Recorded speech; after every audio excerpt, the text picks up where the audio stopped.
चलिए आज जंगल में मंगल करते हैं। और पता है, आज हम लोग कुछ बहुत ही मजेदार करने वाले हैं। सही सुना। आज हम चलेंगे एक पिकनिक पर। लेकिन कहाँ? अपनी किताबों के अंदर। चैप्टर का नाम है फॉरेस्ट्स आर लाइफलाइन। और हाँ, एक बात साफ कर दूं, जंगल सिर्फ गब्बर सिंह के छिपने की जगह नहीं है। बिल्कुल नहीं। ये तो हमारी धरती के ग्रीन लंग्स हैं, मतलब हरे फेफड़े। तो रेडी हो? चलो शुरू करते हैं ये शानदार सफर। ओके, पहले चलो ये समझते हैं कि जंगल के बनावट, इसका स्ट्रक्चर कैसा होता है। अब सुनो, बड़ा इंटरेस्टिंग है। जंगल में भी ना फ्लोर्स होते हैं। हाँ, बिल्कुल जैसे आपकी बिल्डिंग में होते हैं।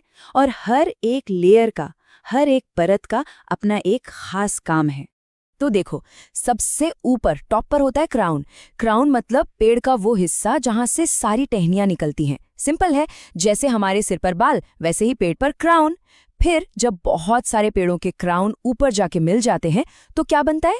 एक छाता सा बन जाता है, एक अम्ब्रेला, जिसे हम कहते हैं कैनोपी। पता है, इसके नीचे तो धूप आने से भी डरती है। अच्छा, कैनोपी के नीचे क्या है? वहां होते हैं छोटे पेड़ और झाड़ियां जो अपनी बारी का वेट कर रहे हैं। इसे कहते हैं अंडरस्टोरी। और फिर बिल्कुल नीचे जमीन पर वो है फॉरेस्ट फ्लोर। यहाँ तो भाई हमेशा पार्टी चलती रहती है। किसकी पार्टी? कीड़े मकोड़े और ह्यूमस की।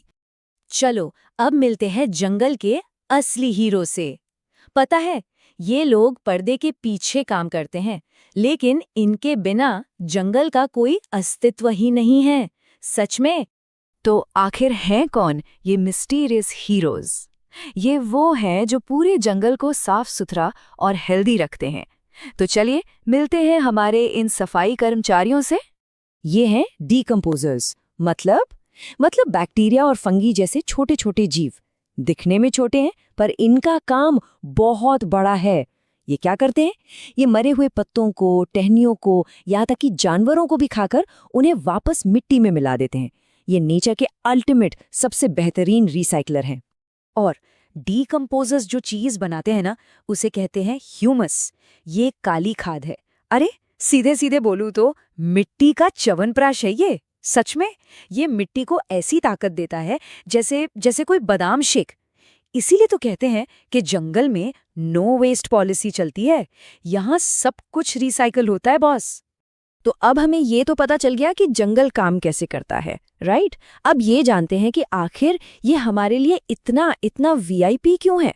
और इसकी अहमियत सिर्फ पेड़ों तक ही नहीं है, उससे कहीं ज्यादा है।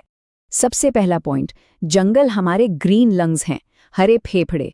सिंपल है, पेड़ ऑक्सीजन छोड़ते हैं और हमारा छोड़ा हुआ कचरा यानी कार्बन डाइऑक्साइड पी जाते हैं। जरा सोचो, अगर ये न होते तो हम सब मरीजों की तरह ऑक्सीजन सिलेंडर लेकर घूम रहे होते। दूसरा, ये फ्लड कंट्रोल करते हैं। जब तेज बारिश होती है ना, तो पेड़ उसे अकेले ही टैकल कर लेते हैं, पानी को धीरे धीरे नीचे भेजते हैं, जिसे कहते हैं सीपिंग।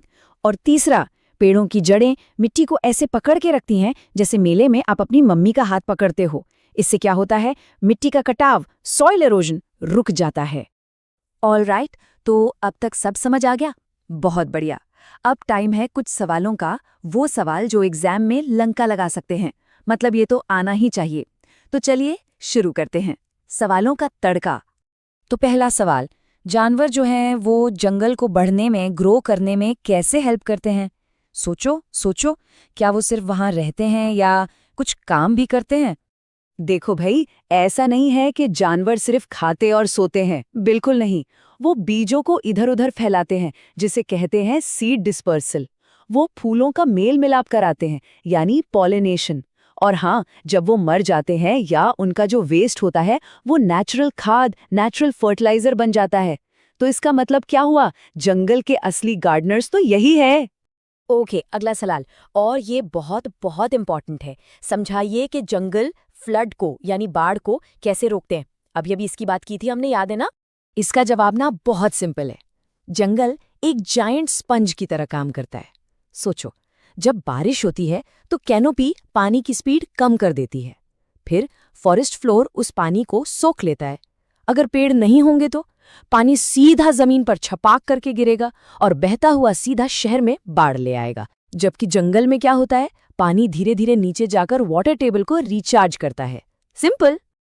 अच्छा जी, सवाल नंबर 3, जंगल में इतनी वैरायटी क्यों जरूरी है? मतलब अलग अलग तरह के जानवर, अलग अलग तरह के पौधे, इनकी जरूरत ही क्या है? सब एक जैसे क्यों नहीं हो सकते? तो यहाँ सबसे इम्पोर्टेंट बात क्या है पता है? अगर सब एक जैसे होंगे ना तो बोर हो जाएंगे। असल में देखो, ज्यादा पेड़ मतलब ज्यादा हर्बीवोर्स यानी शाकाहारी जानवर, और ज्यादा हर्बीवोर्स मतलब ज्यादा कार्निवोर्स यानी मांसाहारी जानवर। और ये सब मिलकर क्या बनाते हैं? एक मजबूत स्टेबल फूड वेब। सब कुछ बैलेंस का खेल है दोस्तों। It's all about balance.